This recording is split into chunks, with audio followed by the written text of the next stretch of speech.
जय श्री राम दोस्तों, आपका हमारे चैनल रामायण 1.8 में स्वागत है। यह तो ज़्यादातर लोग जानते हैं कि लंकापति रावण को भगवान राम ने पराजित करके उसके अहंकार को खत्म किया था। लेकिन यह क्या आपको पता है कि राम से पहले भी रावण को हार का सामना करना पड़ा था। बता दें कि राम से पहले 4 योद्धाओं से रावण पराजित हुआ था। आपको बता दें कि रावण को हार का स्वाद चखाने वाले राम से पहले भगवान शिव, राजा बलि, सहस्त्रबाहु अर्जुन और राजा बलि भी थे। इस वीडियो में हम आपको बताएंगे कि रावण को कैसे इन योद्धाओं ने हार का स्वाद चखाया था। आपको बता दें कि सबसे पहले रावण को हराने वाला की धंधा राज्य के राजा बलि से मिली थी। लोक कथाओं के अनुसार बाली को एक वरदान प्राप्त था, जिसके अनुसार उसका अगर किसी के साथ भी युद्ध होता तो युद्ध करने वाले की शक्तियां आधी हो जाती। यह बात रावण को नहीं पता थी।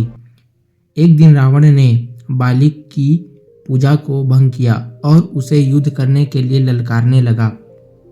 फिर बाली ने क्रोध में आकर रावण को अपने बाजू में दबाकर कई बार समुद्र के चक्कर लगाए, जिसके कारण रावण अपनी हार को स्वीकार किया और बाली से क्षमा मांगे। सहस्त्रबाहु अर्जुन को भगवान विष्णु का अवतार भी माना जाता है। पौराणिक कथाओं के अनुसार रावण भगवान शिव की पूजा करने के लिए नदी के तट पर जाता था। एक बार रावण नर्मदा नदी के तट पर भगवान शिव की पूजा करने के लिए गया हुआ था। उसी वक्त वहां पर क्षत्रिय राजा सहस्त्रबाहु अर्जुन अपनी पत्नियों के साथ समय व्यतीत कर रहा था।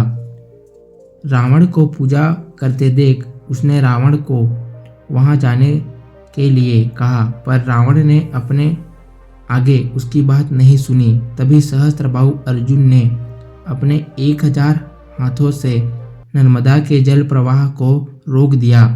फिर दोनों के बीच उसी क्षण युद्ध शुरू हो गया, जिसके बाद सहस्त्रबाहु अर्जुन ने उसे पराजित कर दिया और बंदी भी बना लिया। जब रावण के दादा यानी महर्षि पुलत्स्य को यह बात पता चली तो उन्होंने सहस्त्रबाहु अर्जुन से रावण को छोड़ने का आग्रह किया था। भगवान शिव से कैसे मिली हार? रावण को हमेशा से ही अपनी शक्तियों पर घमंड रहता था। एक बार उसने अपनी शक्तियां का बखान भगवान शिव के सामने भी कर दिया और उनसे युद्ध करने के लिए कहने लगा। भगवान शिव अपना तप करने में व्यस्त थे, लेकिन रावण के बार बार युद्ध के लिए ललकारने की वजह से उनकी तपस्या भंग हो गई। इसके बाद उन्होंने रावण का हाथ कैलाश पर्वत के नीचे दबा दिया, जिसके बाद रावण दर्द से कहराने लगा और वह वैसे ही उनसे क्षमा मांगने लगा। जब शिव जी का क्रोध शांत हुआ तो उन्होंने उसके हाथ को पर्वत के नीचे से हटा दिया, जिसके बाद वह मुक्त हो गया। इसके बाद से ही वह शिव जी का भक्त बना था और उनकी पूजा हर रोज करता था। राजा बलि ने ऐसे किया था पराजित। आपको बता दें कि रावण के घमंड को बलि हमेशा से जानता था। एक बार घमंडी रावण पाताल लोक में राजा बलि से युद्ध करने के लिए गया, क्योंकि वह पाताल लोक में भी अपना हक जमाना चाहता था। इसके बाद रावण जब अलग भेष में राजा बलि के महल में पहुंचा तो वहां पर खेल रहे छोटे बच्चों ने उसे घोड़े के अस्तबल में बांध दिया था। कई कोशिशों के बाद भी रावण वहां से निकल नहीं पाया। जब राजा बलि को यह बात पता चली तो रावण को क्षमा मांगने के लिए कहा। इसके बाद रावण ने क्षमा मांगी और अपनी हार को स्वीकार किया। रावण की पराजय की घटना भगवान शिव, राजा बलि, सहस्त्रबाहु अर्जुन और वनराज बलि के साथ युद्ध। रावण का नाम सुनते ही एक महाबली, पराक्रमी और अहंकारी राक्षस की छवि हमारे मन में उभरती है। वह सिर्फ एक शक्तिशाली योद्धा ही नहीं था, बल्कि महान तपस्वी और विद्वान भी था। उसकी शक्ति इतनी अधिक थी कि उसने तीनों लोगों पर विजय प्राप्त कर ली थी। देवता तक उससे भयभीत रहते थे। लेकिन इसका अर्थ यह नहीं कि वह अजेय था। इतिहास और पुराणों में कई घटनाएं मिलती है जहां रावण को पराजय का स्वाद चखना पड़ा। 4 ऐसे महाबली योद्धा थे जिन्होंने रावण को हराया था: भगवान शिव, राजा बलि, सहस्त्रबाहु अर्जुन और मुनराज बाली।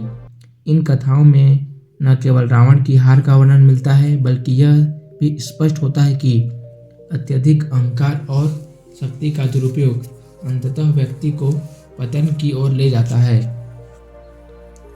भगवान शिव द्वारा रावण की पराजय। रावण भगवान शिव का अनन्य भक्त था, लेकिन वह अहंकार के कारण अपने आराध्य को भी चुनौती देने से नहीं चूका। कैलाश पर्वत उठाने की कथा।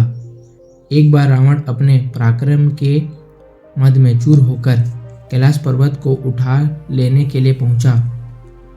उसने अपनी अपार शक्ति का प्रदर्शन करते हुए पर्वत को उठाने का प्रयास किया, जिससे पूरा कैलाश कांपने लगा। यह देखकर माता पार्वती भयभीत हो गई और भगवान शिव से इस स्थिति को रोकने का आग्रह किया।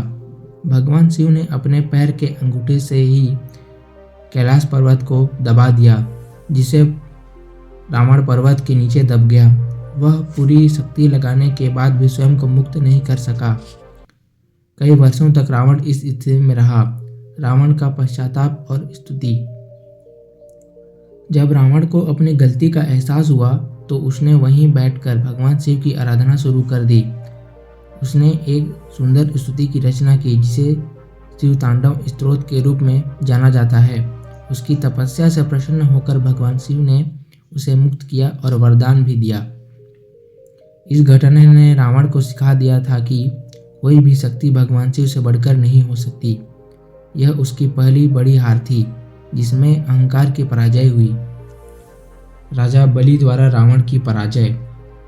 राजा बलि, जिन्हें महाबली भी कहा जाता है, वे असुरों के महान सम्राट थे। वे भगवान विष्णु के वामन अवतार से पराजित होकर पाताल लोक के स्वामी बने थे।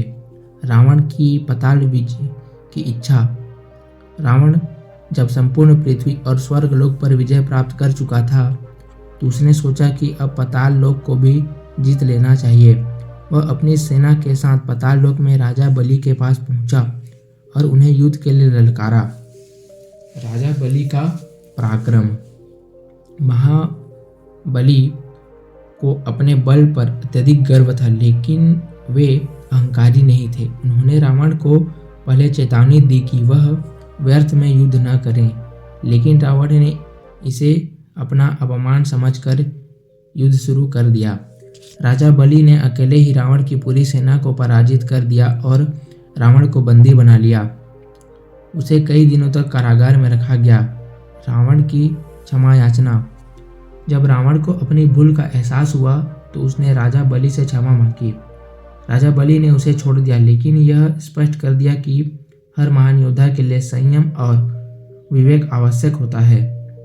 यह रावण के लिए एक बड़ी हार थी, जिसने उनसे अहंकार को ठेस पहुंची। सहस्त्रबाहु अर्जुन द्वारा रावण की पराजय। सहस्त्रबाहु अर्जुन, जिन्हें कार्तवीर्य अर्जुन भी कहा जाता है, वे भगवान दत्तात्रेय के अन्य भक्त थे और भगवान से अपार शक्तियां प्राप्त थी।